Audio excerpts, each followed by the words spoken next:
Welcome to online study 24/7 যে কোনো ধরনের প্রাইভেট এবং government assistant teacher, assistant professor এছাড়াও নন একাডেমিক ভ্যাকেন্সির আপডেট পেতে গেলে অবশ্যই চ্যানেলটিকে সাবস্ক্রাইব করুন, লাইক এবং শেয়ার অবশ্যই করুন। আজকে আমি তোমাদের সাথে বিহারের বেট এক্সাম নিয়ে কথা বলবো। বেট এক্সাম যেটা ইউজিসি নেটের টাইপ, মানে প্রত্যেকটি বিহার এলিজিবিলিটি টেস্ট যেটাকে বলা হচ্ছে, অর্থাৎ আমাদের ওয়েস্ট বেঙ্গলের যে সেট, তো বিহারও এই বেট এক্সাম তারা নেবে, তারা কন্ডাক্ট করবে, সেই বিষয়ে কিন্তু আলোচনা চলছে। খুব শীঘ্রই হয়তো বিহারের বেট এক্সামের নোটিফিকেশন তোমাদের সামনে পাবলিশ হয়ে যাবে। যে নোটিফিকেশনে, যে এক্সামে আমরা জানি কোয়ালিফাই করলে উইদাউট নেট এবং পিএইচডি ছাড়াও আমরা যে সিএসসি যে এক্সাম রয়েছে, কলেজ সার্ভিস কমিশন, সেখানে আমরা অ্যাপ্লাই করতে পারি। লাস্ট বেট এক্সাম হয়েছিল বিহারে, সেটা 2002 মানে 2002-এ হয়েছিল, তারপর থেকে কিন্তু হয়নি। তাই আবারও কথা হচ্ছে যে বেট এক্সাম আবার চালু করা হবে।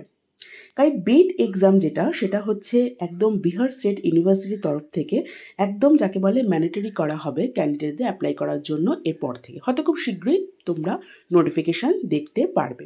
এবার নোটিফিকেশান চলে আসলে যারা চাইবে বিহারের বেট এক্সামকে অ্যাপ্লাই করতে বা বেট এক্সাম দিতে, তারা নিজেরা দিতে পারবে। কারণ তোমাদের বেট এক্সামের যে সিলেবাস, সেটা কিন্তু নেটের সিলেবাসের মতো, অর্থাৎ আমাদের রাজ্যে যে সেট এক্সাম রয়েছে, তো সেই সেটের সিলেবাসের মতোই কিন্তু বেট এক্সামের সিলেবাসও কিন্তু সেম হবে।